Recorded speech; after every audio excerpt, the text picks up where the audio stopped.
बुधवार की रात भूकंप ने तबाही मचाई। 7.5 तीव्रता के भूकंप ने जापान को पूरी तरह से हिला दिया। इतनी ज्यादा तीव्रता के भूकंप ने सबके दिलों में डर बैठा दिया। वहीं जापान की मौसम विज्ञान एजेंसी ने 8 या उससे ज्यादा तीव्रता के भूकंप के बार बार आने की चेतावनी दी है। एजेंसी का कहना है कि आने वाले एक सप्ताह में इस तरह के भूकंप आ सकते हैं। भूकंप में करीब 33 लोग घायल हुए, जबकि 2700 से ज्यादा घरों की बिजली गुल हो गई। बिना बिजली के ठंड और ठिठुरन ने लोगों का जीना मुहाल कर दिया। जापान की एजेंसी के मुताबिक भूकंप होक्काइडो और उत्तर पूर्वी जापान के तटों से लगी एक खाई के पास आया। ये एक ऐसा जोन है जहां पैसिफिक प्लेट के होंशु मुख्य द्वीप के नीचे खिसकने से बड़े भूकंप आ सकते हैं। तो वहीं जापान के प्रधानमंत्री साने तकाइची ने प्रभावित इलाकों के लोगों से अगले 1-2 सप्ताह तक स्थानीय अधिकारियों और मौसम एजेंसी से अपडेट के लिए अलर्ट रहने और आने वाले भूकंप के लिए तैयार रहने को कहा है। स्थानीय लोगों को पर्याप्त मात्रा में घर के जरूरी सामान को रखने को भी कहा गया है।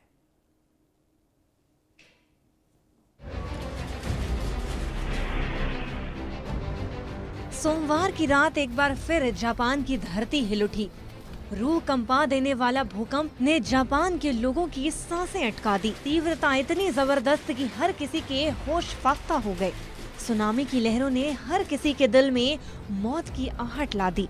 वही आहट जिसने पहले भी हजारों लोगों को अपने आगोश में ले लिया था। वही आहट जिसने हजारों घरों को उजाड़ दिया था। वही आहट जिसने हजारों लोगों को घर से बेघर कर दिया था। जापान में 7.5 तीव्रता का एक ऐसा भयानक भूकंप आया जिसने करीब 33 लोगों को घायल कर दिया और करीब 3000 घरों की बत्ती गुल हो गई। लोग कुछ समझ पाते इससे पहले ही भूकंप अपना कहर ढा चुका था। हालांकि गनीमत ये रही कि जापान सरकार ने करीब 90,000 लोगों को इस त्रासदी की चपेट से सुरक्षित बचा लिया। आओमोरी प्रांत के पास सोमवार रात करीब 11:15 बजे 7.5 तीव्रता का भूकंप आया। पहले इसकी तीव्रता 7.6 बताई गई थी, लेकिन बाद में इसे 7.5 तीव्रता का बताया गया। भूकंप का केंद्र जापान के तट से 70 किलोमीटर दूर समुद्र में 50 किलोमीटर की गहराई में था। जापान की मौसम विज्ञान एजेंसी ने आओमोरी, इवाते और होक्काइडो प्रांतों के लिए सुनामी की चेतावनी भी जारी की थी। हालांकि कुछ घंटे बाद ये चेतावनी वापस ले ली गई। भूकंप से कई घरों को नुकसान पहुंचा, सड़कें धंस गईं और कई गाड़ियां भी फंस गईं। एजेंसी ने होक्काइडो से चिबा तक उत्तर पूर्वी तट पर 8 तीव्रता के और भूकंप आने की भी चेतावनी दी है। एजेंसी ने आपदा संभावित इलाकों के निवासियों से आने वाले सप्ताह में सुरक्षित जगहों पर भी जाने की अपील की। आपको बता दें कि जापान दुनिया के सबसे ज्यादा भूकंप प्रभावित देशों में से एक है। ये 4 बड़े टेक्टोनिक प्लेट्स पर बसा है और प्रशांत महासागर के रिंग ऑफ फायर का हिस्सा है। हर साल यहाँ करीब 1500 भूकंप आते हैं, जिनमें से ये ज्यादातर हल्के होते हैं। जापान के नोटो द्वीप में 2024 में आए भूकंप से करीब 600 लोग मारे गए थे। 2011 में 9.0 तीव्रता के भूकंप और सुनामी ने 18,000 से ज्यादा लोगों की जानें ले ली थी। जापान सरकार ने अगले 30 सालों में यहाँ 75 से 82% तक भूकंप के तीव्र होने की चेतावनी दी है। अगर ऐसा हुआ तो करीब 3 लाख लोग मारे जा सकते हैं और $2 ट्रिलियन का नुकसान हो सकता है। जापानी सरकार अभी सुनामी की लहर और देर रात आए भूकंप से हुए नुकसान का आंकलन भी कर रही है। जापान में सबसे ज्यादा भूकंप आते हैं। आप ये भी जान चुके हैं कि आखिर जापान में इतने भूकंप क्यों आते हैं, और अब आपको जापान के सबसे विनाशकारी भूकंप के बारे में बताते हैं। 11 मार्च 2011 को 9 तीव्रता का भूकंप आया, जो आधुनिक इतिहास में सबसे खतरनाक भूकंप था, क्योंकि सुनामी की लहरें 133 फीट ऊंची उठी थी। 1 सितंबर 1923 को ओशियामा, थाईलैंड पर 7.9 तीव्रता का भूकंप आया था। ये भूकंप करीब 4 मिनट तक रहा था, जिसमें 1,43,000 लोगों की जान चली गई थी।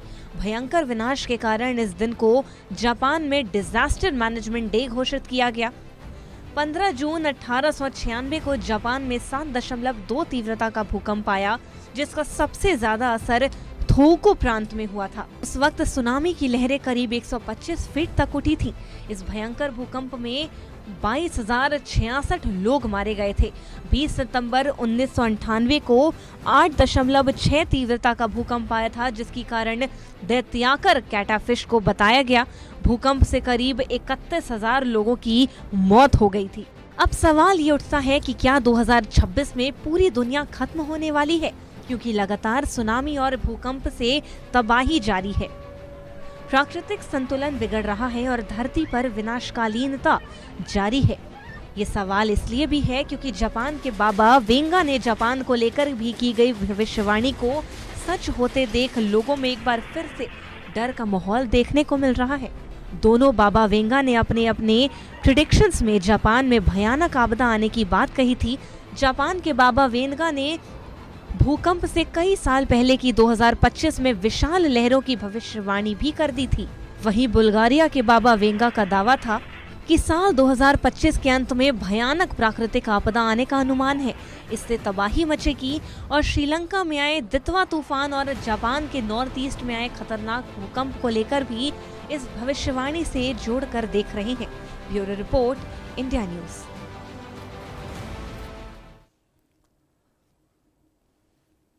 जापान के इस भूकंप ने लोगों के बीच में खासी हलचल मचाई। जापान के लोगों में तो सही, पूरे विश्व के लोगों में, क्योंकि इस बार भूकंप उन जगहों पर आया जहां रिहायशी लोग बहुत ज्यादा थे।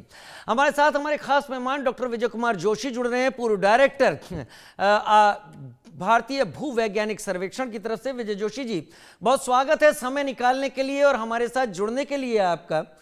लोग भूकंप के नाम से डरते हैं और डॉक्टर विजय कुमार जोशी उन लोगों में से हैं कि जब भूकंप आते हैं तो इनकी उत्सुकता जागती है धरती को और नजदीकी से अध्ययन करने की, धरती को और नजदीक से पहचानने की।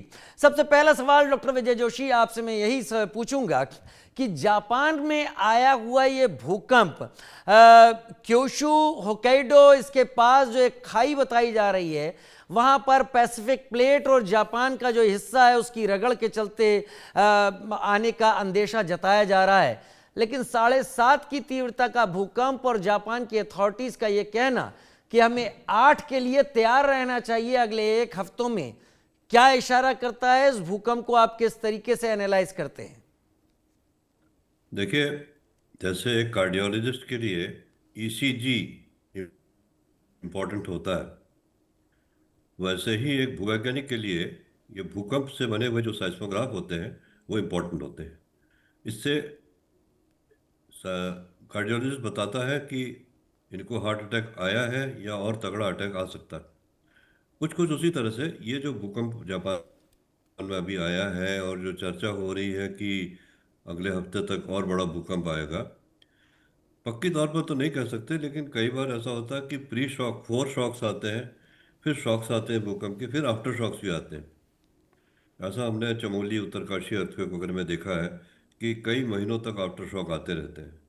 तो अगर ये 4 शॉक है 7.5 का, तो ये जाहिर है कि जो शॉक आएगा वो काफ़ी बड़े स्केल का होगा।